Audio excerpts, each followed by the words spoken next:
Esse problema fala do efeito Hall, aquele efeito que permite distinguir se os portadores de carga que estão em movimento aqui no condutor são positivos ou negativos. Então, vamos ver como é que funciona. Então, aqui ele fala uma fita metálica, então há uma fita condutora de eletricidade com tais dimensões, está se movendo com velocidade v. Olha que interessante.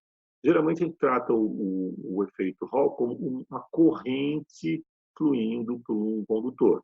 Nesse caso, não há uma corrente, não há uma fonte ligada aqui, mas sim essa fita está em movimento. Portanto, se é uma fita metálica, ela tem cargas livres aqui dentro. E essas cargas estão em movimento não devido a um gerador elétrico, mas devido a um movimento mecânico. Então, é como se houvessem cargas livres com determinada velocidade v. Carga em movimento em uma região que existe campo magnético, então vai surgir uma força magnética.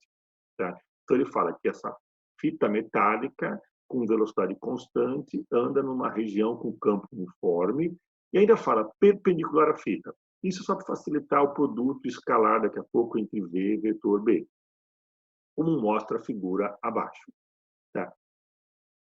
Ao mover essa fita metálica isolada, ela está desconectada aqui de qualquer gerador, ao movê-la dentro de um campo magnético, surge uma diferença de potencial entre os pontos X e Y. E se o potencial em X é maior do que em Y ou vice-versa, nós até podemos saber quem é o portador de cargas, quem está andando aqui, quem está sendo movido, são cargas positivas ou negativas. Mas não vamos entrar nessa questão. Vamos continuar um problema onde ele quer calcular essa velocidade. Então, mover esse objeto dentro de um campo magnético produz uma diferença de potencial entre as laterais. Ele quer saber qual que é a velocidade que produz essa determinada diferença de potencial.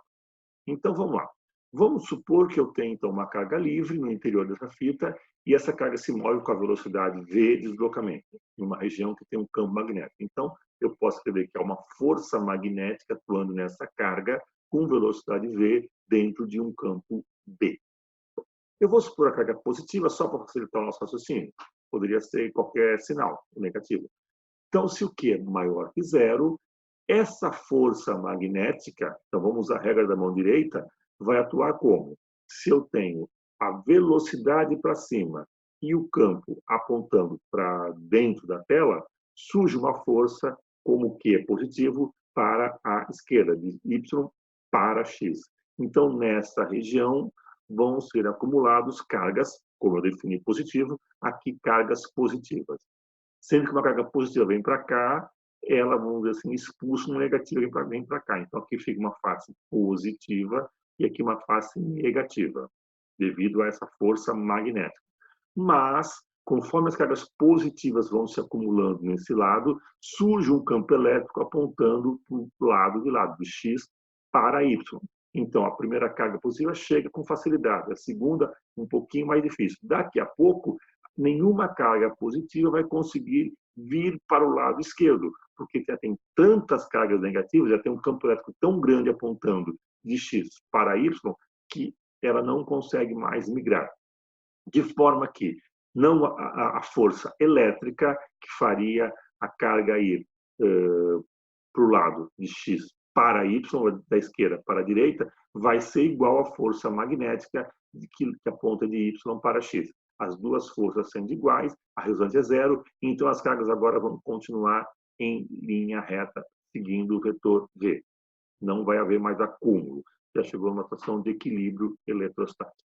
Bom, nesta condição, no equilíbrio, então o campo elétrico aponta de X para Y, tá, mas a resultante é zero. Então, podemos calcular a nossa força aqui de Lorentz, tá? Lembrando que E e B são paralelos, como ele fala. Se os dois são paralelos, então eu sei que daquela relação de campos cruzados, a velocidade do portador que passa em linha reta, passa com força resultante zero, na direção vertical pelo menos, é dado por módulo de E por módulo de B. Então, sabendo que o módulo da velocidade é E sobre B, e sabendo que O campo elétrico nada mais é do que essa diferença de potencial dividido por essa distância. Lembra, campo elétrico é tantos volts por metro. Então, uma diferença de potencial nesse espaço de. Então, o campo elétrico é V xy por D e o V é E sobre V. Juntando isso tudo, eu posso escrever que a velocidade é E dividido por B. Substituindo os números, eu tenho que ela vale aqui 0,38, cerca de 40 centímetros por segundo. Então, repare que é uma velocidade que você consegue, com a mão, mover um objeto. Então, se você move com a mão um objeto metálico dentro de um campo magnético, surge, na direção perpendicular ao movimento, uma diferença de potencial. Ao medir a diferença de potencial, você consegue tirar informações sobre os portadores de carga dessa fita condutora. E esse é o efeito Hall.